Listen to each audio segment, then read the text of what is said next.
Yo, what is going on, guys? It's C-Breb. Welcome to another MLB The Show 19 card review. Today I'm going over the highly requested 99 overall finest Gerrit Cole. What a season this dude had in real life, dear lord. You can obtain this card by collecting 21 of the finest players, and then you'll get this card as a non-sellable reward. So this is going to be one of my longer reviews. Just want to make sure I get everything that I want to say out. And this card was asked about a ton for me in the comment section, so I just want to give you guys as in-depth of a review as I can. So the overall general consensus for me is that this card is very good, but not tier 1. He's on the very top level of tier 2. Definitely more than usable in a competitive sense, just not an absolute goon like up there with the Kershaw level is what I'm trying to say. The main flaw of this card is his stuff, and this is really a per 9s pitcher that's going to thrive on Hall of Fame or Legend difficulty. On All-Star difficulty, I think this card is going to struggle a bit, just because the strength of this card is this insane per 9s, 112 hits per 9, 125k per 9, but those strengths are really neutralized on All-Star difficulty because your opponent's PCIs are so big no matter who you have on the mound. So that's where this card really struggles, but like I said, on Hall of Fame or especially Legend, I think this card is a beast. His control is pretty good, but really I want to spend the most time talking about his stuff, how I kind of pitch with him, since you guys seem to like that, especially in the Sergio Romo review that I did. So one thing to note, the first thing is that his four-seamer can get up to 101 miles an hour if you get max energy into it, which is pretty cool. But the biggest thing I noticed with this card is his two-seamer is about 5 miles an hour slower than his gunned up four-seamer. So his two-seamer sits around 96 and his four-seamer can get up to 101, and that actually works strongly to your advantage into generating weak contact, which is really what you're going to be looking to do with a card that relies on his per 9s like this guy does. So I threw the two-seamer a lot. For a fifth pitch, the two-seamer was really good. Pretty decent movement and pretty good control, and that was the main pitch that I used to get left-handed hitters out.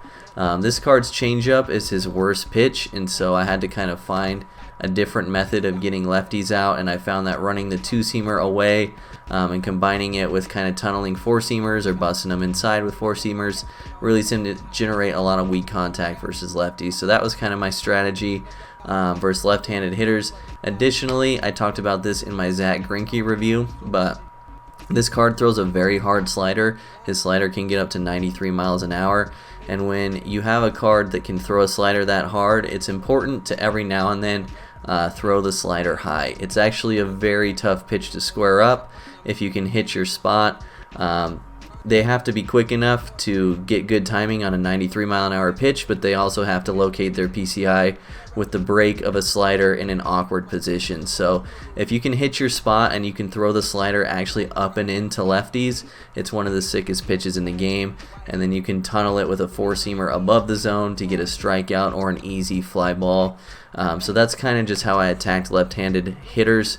With all the switch hitters and lefties in people's lineups these days, it's important to know ahead of time how you're going to attack lefties, and that's kind of how I did. But like I said, his changeup wasn't great, didn't break a lot, and honestly throws it pretty hard. And so I would venture to say that his changeup is his worst pitch and the pitch I threw the least. Most of the time when I threw the changeup, I felt like regretting it and felt like I should have just thrown the slider instead.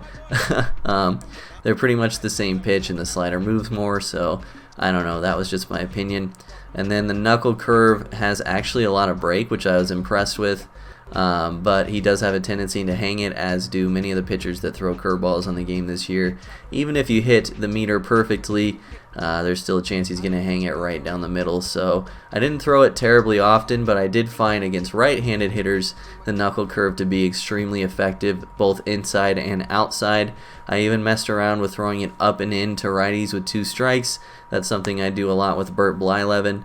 And it's really hard to square up. Kind of a front door curveball up and in is a very awkward pitch to try and hit with a PCI with zone hitting. So as far as attacking righties, it was a lot of running two-seamers in, running sliders away, running curveballs all over, and then the occasional four-seamer up and in.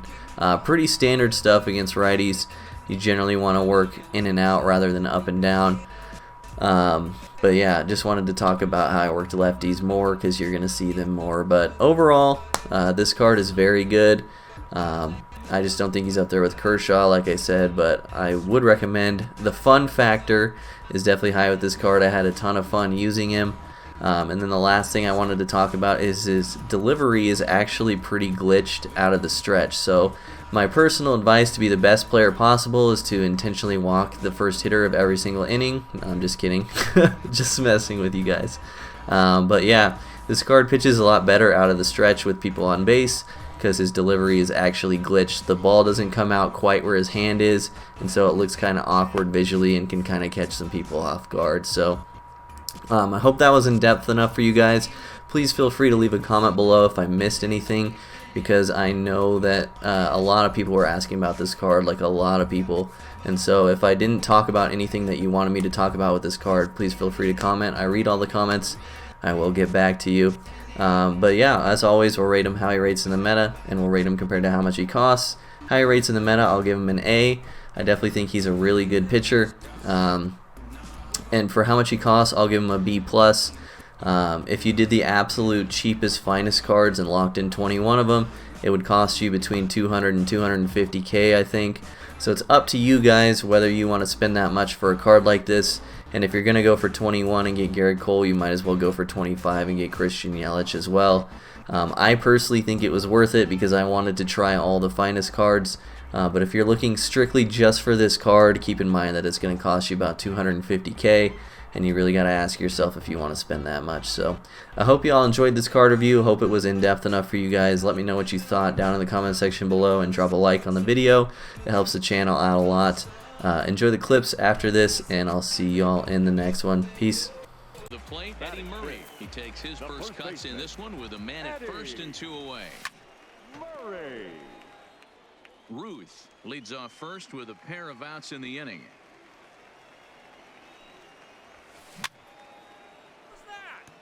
Cole, he's the kind of pitcher that a lot of pitching coaches and managers really appreciate, and that he rarely issues the free pass. He's a strike thrower and a check swing. So striding forward now, Ken Griffey Jr. as he'll get his first opportunity in this one. Went about halfway there, but it's a called strike regardless.